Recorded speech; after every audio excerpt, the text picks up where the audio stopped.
Assalamualaikum warahmatullahi wabarakatuh.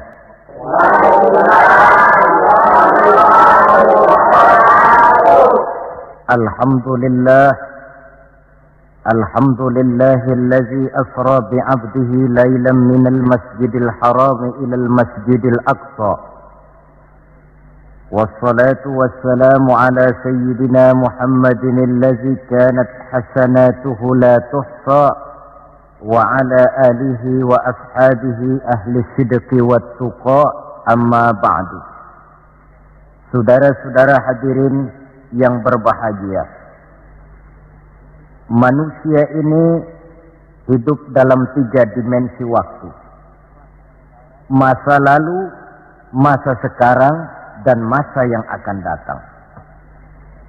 Masa lalu katanya adalah kenangan. Masa sekarang adalah kenyataan, dan masa yang akan datang adalah harapan, impian, khayalan, atau cita-cita.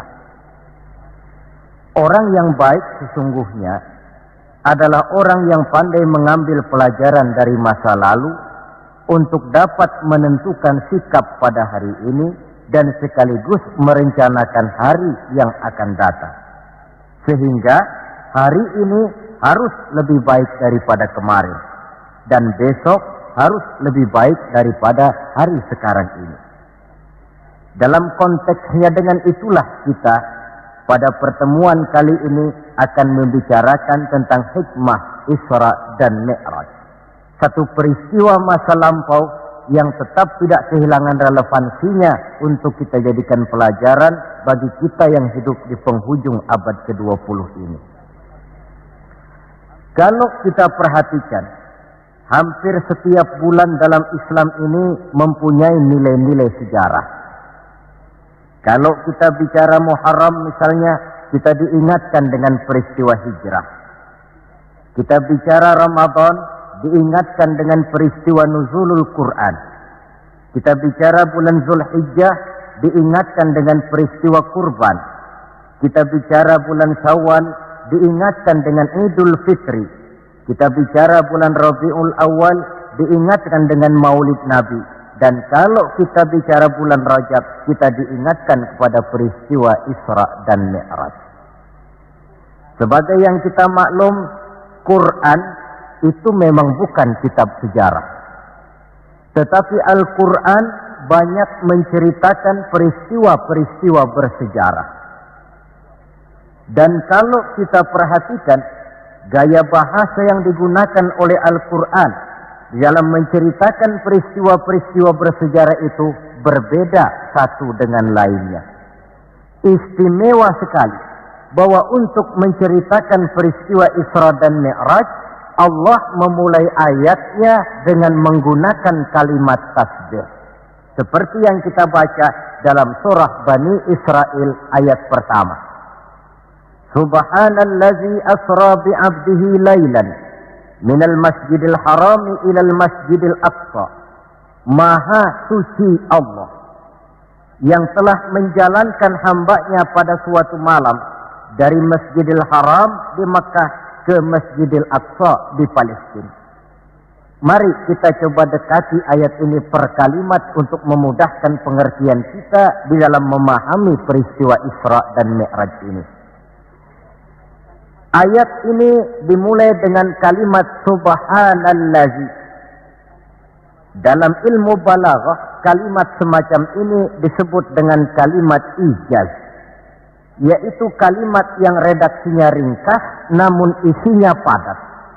Di situ ada kata yang tersirat, yakni lafzul jalalah, sehingga asli kalimatnya Subhanallahillazi, maha suci Allah, dan ini disebut dengan kalimat tasbih. Banyak peristiwa-peristiwa bersejarah yang diceritakan dalam Al-Quran, tetapi jarang yang diawali dengan kalimat tasbih. Al-Quran menceritakan bagaimana Allah menciptakan Nabi Adam, tidak dimulai dengan kalimat tasbih. Al-Quran menceritakan bagaimana Fir'aun dan bala tentaranya ditenggelamkan di Lautan Merah, itu kejadian hebat tidak dimulai dengan kalimat tasbih. Pun Al-Quran menceritakan bagaimana umatnya Nabi Saleh, umatnya Nabi Hud dan lain sebagainya yang ditelan gempa bumi, ditiup angin topan, seluruhnya diceritakan dalam Al-Quran, tetapi tidak satu pun yang dimulai dengan kalimat tasbih. Istimewa untuk menceritakan Isra dan Mi'raj ini, Allah memulai ayatnya dengan kalimat tasbih. Subhanallazi, maha suci Allah. Maha suci dari segala kelemahan.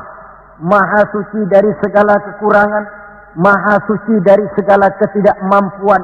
Allah mempertaruhkan kesuciannya untuk menjamin kebenaran peristiwa Isra dan Mi'raj.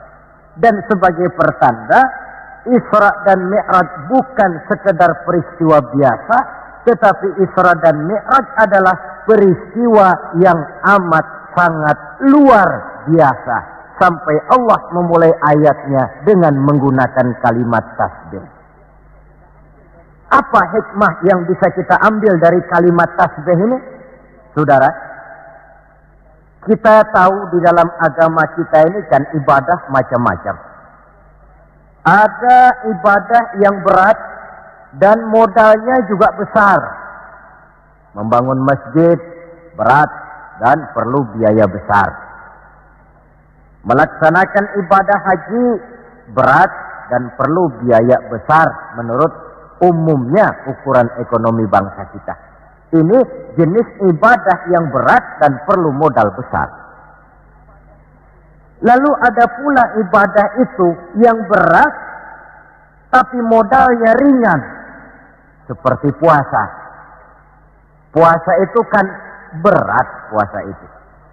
Bukan menahan lapar dan hausnya yang berat, tetapi esensi puasa itu sendiri, yakni kemampuan mengendalikan nafsu. Kita ini kan kalau sedang puasa, lapar sih tahan, tapi marah kadang-kadang nggak tahan. Haus tahan, tapi ngomongin orang kadang-kadang nggak tahan. Padahal di situ esensi puasa, kemampuan mengendalikan nafsu.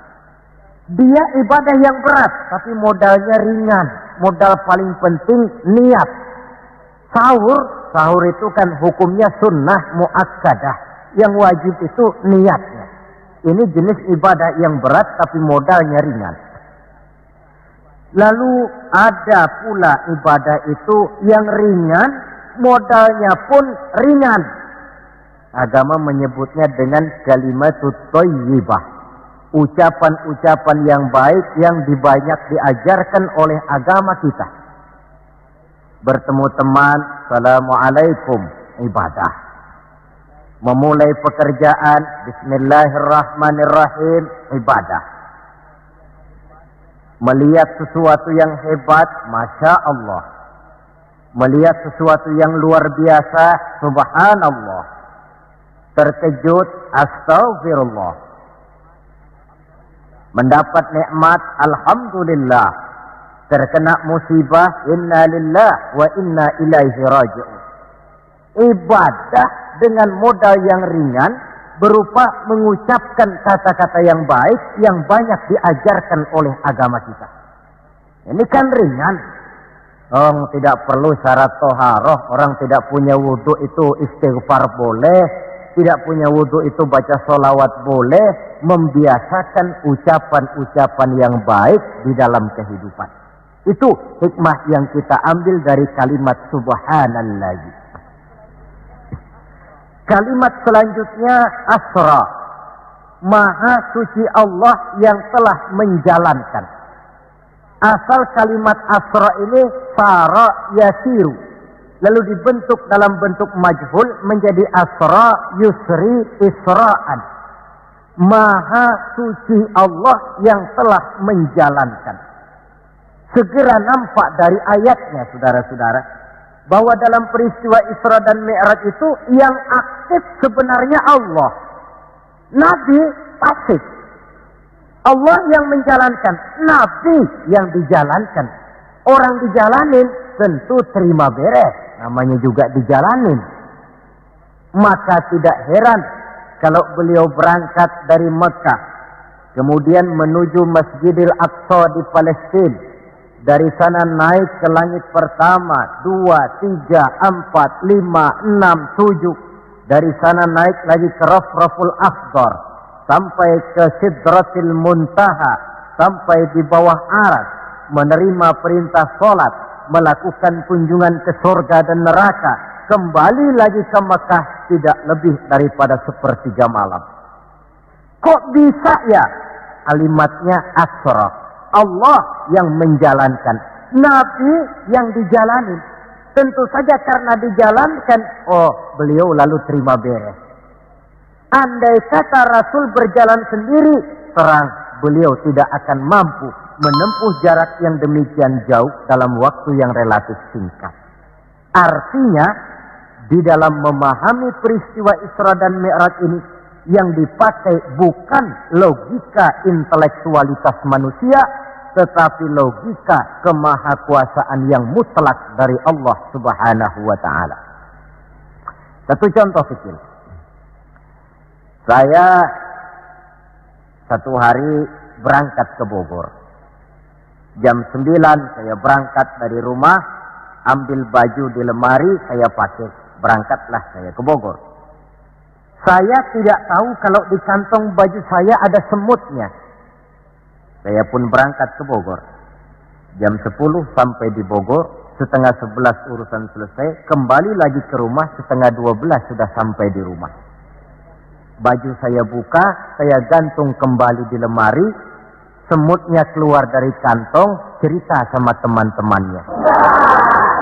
Saudara-saudara bangsa semut, percayalah saya baru saja pulang dari Bogor. Kata temannya, jam berapa kau berangkat? Tadi jam 9. Lalu setengah 12 sudah sampai lagi di sini. Iya. Temannya yang berpikir menurut logika semut, mana mungkin percaya. Tentu akan berkata, bagaimana mungkin mut? Badanmu begitu kecil, jalanmu begitu lambat, masa ke Bayoran Bogor jam 9 berangkat, setengah 12 sudah pulang lagi. Temannya tidak tahu, semut bukan jalan sendiri, tapi nyempeng di kantong saya. Dahulunya Abu Jahal, Abu Lahab, dan Abu lainnya, itu mikirnya pakai logika manusia. Ya jelas toh, peristiwa ini tidak akan bisa dicernakkan oleh logika.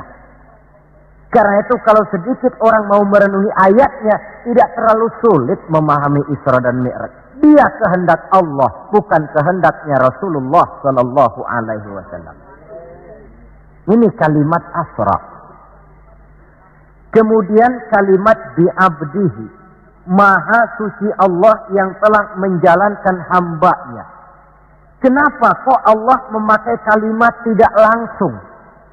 Kan lebih enak saja kalau Allah bilang misalnya, Subhanallazi asra bi Muhammad, Maha suci Allah yang telah menjalankan Muhammad.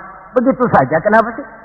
Kenapa harus pakai bi'abdihi, Maha suci Allah yang telah menjalankan hambanya?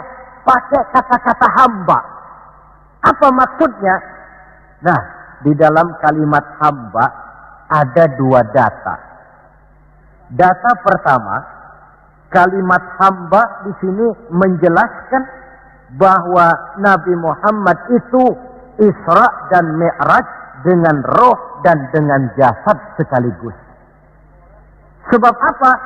Orang hanya dipanggil hamba kalau punya roh dan punya jasad. Jasad tanpa roh namanya mayit. Roh tanpa jasad gentayangan, mungkin namanya pocong. Orang dipanggil hamba tentunya lengkap jasad dan roh sekaligus. Karena itu kalimat bi'abdihi sudah merupakan jawaban Isra Mi'raj terjadi dengan jasad dan dengan roh. Itu data pertama. Data yang kedua, kalimat bi'abdihi ini menjelaskan bahwa Nabi Muhammad itu oleh Allah benar-benar telah diakui sebagai hambanya. Maka lalu dipanggil hamba dalam ayat ini. Saudara mungkin lalu bertanya, Kalau cuma sekedar urusan itu, apa kita ini bukan hamba Allah? Ya tentu, kita ini hamba Allah. Kata siapa? Kata kita. Kalau kata kita, namanya mengaku. Orang mengaku tentu boleh-boleh saja, namanya ngaku. Cuma diakui atau tidak, ini yang jadi masalah. Saya bisa saja berkata, saya kenal dengan Bapak Presiden. Tapi yang jadi masalah, apakah Bapak Presiden juga kenal dengan saya? Dengan kata lain, kalau kata-kata hamba Allah keluar dari mulut manusia, nilainya murah. Kenapa murah? Sebab itu pengakuan. Tapi kalau keluar dari Allah sendiri, itu yang mahal. Maksudnya bagaimana? Berapa banyak manusia di dalam hidup ini, mulutnya berkata saya hamba Allah, tapi perbuatannya membuktikan dia hamba dunia, hamba nafsu, budak jabatan, budak pangkat, budak harta. Tidak sesuai antara ucapan dengan perbuatannya. Dari kalimat bi'abdihi ini kita ambil hikmah. Sekali kita menjadi hamba Allah, jangan menghamba kepada yang selain Allah. Sebab syahadat yang kita ucapkan punya konsekuensi. Asyhadu an la ilaha illallah. Saya bersaksi tidak ada Tuhan melainkan Allah.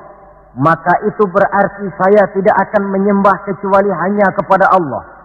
Saya tidak akan pernah takut kecuali hanya kepada Allah. Saya tidak akan pernah minta tolong kecuali hanya kepada Allah. Saya tidak akan menggantungkan hidup kecuali hanya kepada Allah. Saya tidak akan pernah takut kecuali hanya kepada Allah. Konsekuensi yang logis daripada ucapan kalimat syahadat itu. Sekali kita menghamba kepada Allah, jangan menghamba kepada yang selain Allah.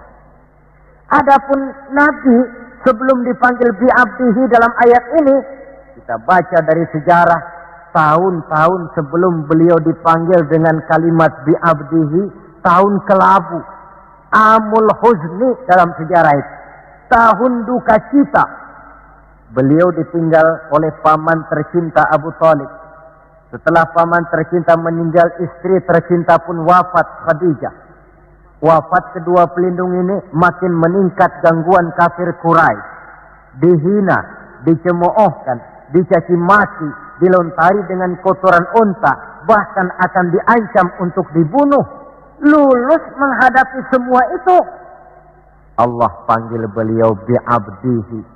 Seolah-olah Allah mengatakan, Muhammad itu betul-betul hambaku, tidak bergeser nilai kehambaannya apapun yang menimpa dia. Saudara hadirin yang saya hormati, ini kalimat bi'abdihi. Jadi dari sini kita bisa memahami Isra yang merupakan perjalanan Nabi dari Masjidil Haram hingga ke Masjidil Aqsa. Dan Mi'raj yang naiknya Nabi dari Masjidil Aqsa menghadap Allah semata-mata merupakan peristiwa yang terjadi menurut apa maunya Allah. Nah, kemudian apa tujuan daripada Isra dan Mi'raj itu? Hakikatnya cuma Allah yang tahu tentu. Namun kalau kita lihat di penghujung ayatnya, kita akan menemukan kalimat linuriyahu min ayatina. Keseluruhan perjalanan yang ajaib itu, sejak berangkat sampai kembali, tujuannya linuriyahu min ayatina. Untuk kami perlihatkan kepada Nabi Muhammad itu sebagian kecil daripada tanda-tanda kebesaran kami. Untuk disampaikan kepada umatnya dan kemudian menjadi pelajaran di dalam mengarungi kehidupan. Seluruh perjalanan yang dilihat oleh Nabi, seluruh pemandangan yang ditemui di dalam perjalanan, itu merupakan sebagian kecil dari tanda-tanda kebesaran Allah. Dan itu merupakan tamsil, contoh pelajaran buat kita yang hidup di zaman sekarang ini. Misalnya, di dalam perjalanan Rasul melihat ada orang mencakar-cakar mukanya dengan kukunya sendiri. Beliau bertanya, ya Jibril, itu orang macam apa? Jibril yang waktu itu bertindak sebagai bodyguard menjelaskan, Muhammad, itulah contoh daripada umatmu, orang-orang yang suka memburuk-burukan saudaranya sendiri. Ditamsilkan bagaikan orang yang mencakar mukanya sendiri. Sebab muslim ini bersaudara seperti satu tubuh. Jikalau yang satu sakit, yang lain akan ikut merasakan sakit. Jikalau satu terinjak, yang lain merasakan akibatnya. Ibu jari tersandung batu, mulut akan berkata aduh, air mata akan keluar, kepala mungkin akan ikut pusing, dan itu refleks tanpa harus menunggu undangan. Orang yang memburuk-burukan saudaranya sendiri, hakikatnya mencakar mukanya sendiri. Bak kata pepatah, menepuk air di dulang, terpercik muka sendiri. Lalu beliau melihat pula ada orang dipotong lidahnya.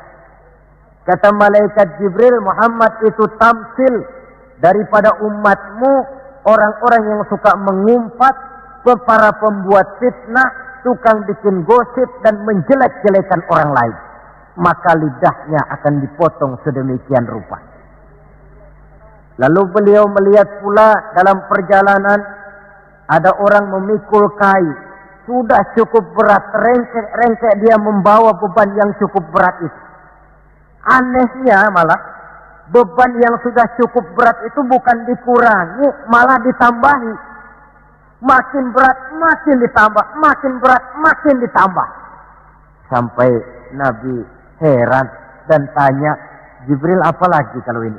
Nah Muhammad, ini tamsil daripada umatmu, orang-orang yang dipercayakan untuk memikul satu amanah, tetapi amanah yang satu belum dia laksanakan, sudah diterima amanah yang lain.